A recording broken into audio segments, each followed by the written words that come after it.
2000 আগেও বিএনপি জামাত অনেক কিছু করেছে, জানি না কতদূর বিচার হয়েছে। তাদের যদি আজকে বিচার হতো তাহলে আজকে সাহস পেত না যে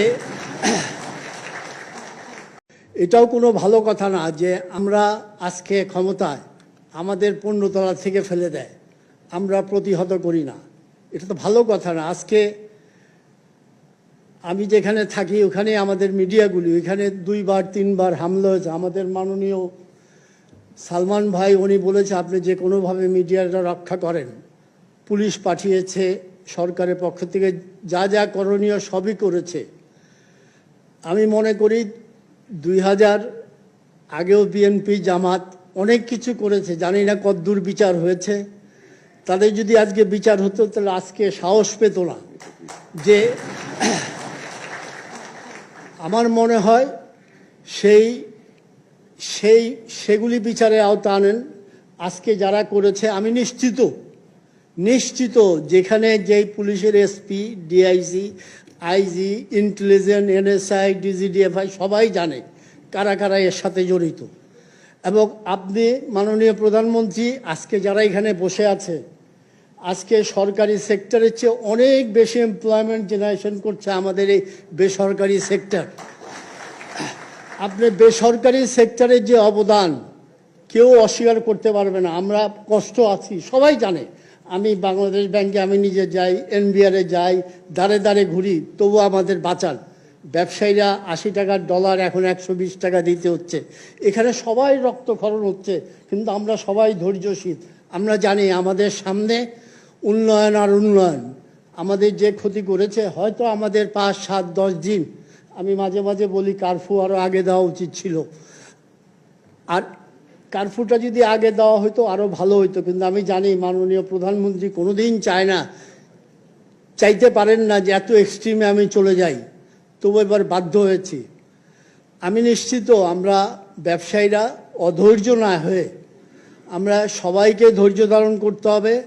সবাই আমরা আজকে আপনি 14 বছর আগে চিন্তা করেন আমি সহ আমি কোথায় ছিলাম, আজকে আমি কোথায় এসেছি। আপনারা এখানে সবাই বড় ব্যবসায়ী, আপনারা সবাই চিন্তা করেন 14 বছর আগে আপনারা কোথায় ছিলেন, আজকে আমরা কোথায় এসেছি। আমাদের 15 দিন, 7 দিন, 1 মাস ব্যবসা বন্ধ থাকলে ইনশাল্লাহ কিচ্ছু হবে না।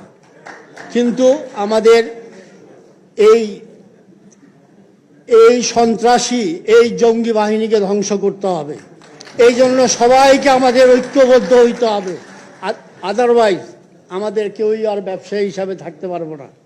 সবাই টার্গেট যে বড় বড় ব্যবসায়ীদের ধ্বংস করো, বড় বড় স্থাপনা ধ্বংস করো, মেট্রো রেল নষ্ট করো, পদ্মা সেতু নষ্ট করো, যত অর্জন এই 15 বছর সব অর্জন ধ্বংস করে দাও, কিন্তু কোনো লাভ হবে না। আজকে শুধু শেখ হাসিনা একা, শেখ হাসিনার সাথে 20 কোটি মানুষ আমরা সম্পৃক্ত। আমাদের 40 কোটি হাত আছে, যা কিছু ক্ষয়ক্ষতি করুক এই 40 কোটি হাত নিয়ে আমরা এগিয়ে যাব। উনি আমাদের নেতৃত্ব দেবেন, ইনশাল্লাহ কোনো শক্তি আমাদের কোনো ক্ষতি করতে পারবে না। আমি শুধু বয়োজ্যেষ্ঠ হিসাবে, ব্যবসায়ীদের মধ্যে বয়োজ্যেষ্ঠ হিসাবে শুধু বলি, আমরা কেউ যেন ধৈর্য না হারাই। আমি বিশ্বাস করি ইন্টারনেটের জন্য আপনাদের প্রবলেম হচ্ছে, আমারও হচ্ছে। আমিও মোটামুটিভাবে 14 বছর আগের তুলনায় 14 গুণ উপরে চলে আসছি। হ্যাঁ, সুতরাং সবাই অসুবিধা, এটা সবাই খুব সহজভাবে নেন। এটা যদি আমরা কঠিনভাবে নেই, তা আমাদের যারা শত্রু তারা মনে করবে যে না, আমরা যা করেছি এই দেশটাকে তো স্টপ করে দিয়েছি, আমাদের কোনো হাত স্টপ করতে পারবে না ইনশাআল্লাহ। আমরা আমাদের নেতৃত্বের প্রতি আমাদের আস্থা আছে, বিশ্বাস আছে। ইনশাআল্লাহ মৃত্যুর আগের দিন পর্যন্ত আমরা তার প্রতি আমাদের এই আস্থা বিশ্বাস, এবং মৃত্যুর পরেও তার প্রতি আমাদের আস্থা বিশ্বাস ইনশাআল্লাহ থাকবে। আমি আবারও বলি, ব্যবসায়ীরা, আমি নিজেও অধৈর্য হয়ে গেছি, কিন্তু we have to be calm quiet, আমাদের ধৈর্য ধারণ করতে হবে। এখানে আমার সামনে যারা আছেন আমি নিশ্চিত আপনারা কন্ট্রোল করেন, আপনাদের লেবার কন্ট্রোল করেন, সব কন্ট্রোল করেন, এবং আমি নিশ্চিত দুনিয়ার কোনো শক্তি বাংলাদেশের থেকে এক্সপোর্ট বন্ধ করতে পারবে না। আমরা যত সস্তায় এখান থেকে এক্সপোর্ট করি, দুনিয়ার কোনো দেশ এত সস্তায় এক্সপোর্ট করে না। সুতরাং আমাদের ভয়ের কোনো কারণ নাই। আমি নিশ্চিত খুব শীঘ্রই আমাদের সবাই চেয়ে অনেক বেশি চেষ্টা মাননীয় প্রধানমন্ত্রী, আমাদের বেসরকারি সেক্টরে সালমান ভাই, এফবিসিসিআর প্রেসিডেন্ট, ওনারা অনেক বেশি চেষ্টা করছে যে সব কিছু আবার আগের পর্যায়ে নিয়ে আসি। কিন্তু আমার শুধু একটাই অনুরোধ থাকবে, সবাইকে বিচারে আওতা, আগুন সন্ত্রাসীদের বিচারে আওতা আনেন, না হলে প্রতিদিন এইসব হবে, মনে করবে এ দেশে তো কোনো বিচার হবে না। সবাইকে বিচারের আওতা আনেন, তাহলে ইনশাল্লাহ আমাদের এই যে ব্যবসায়ী শক্তি, এই শক্তিটা অনেক বড় শক্তি, এই শক্তি আজীবন আপনার সাথে থাকবে ইনশাল্লাহ।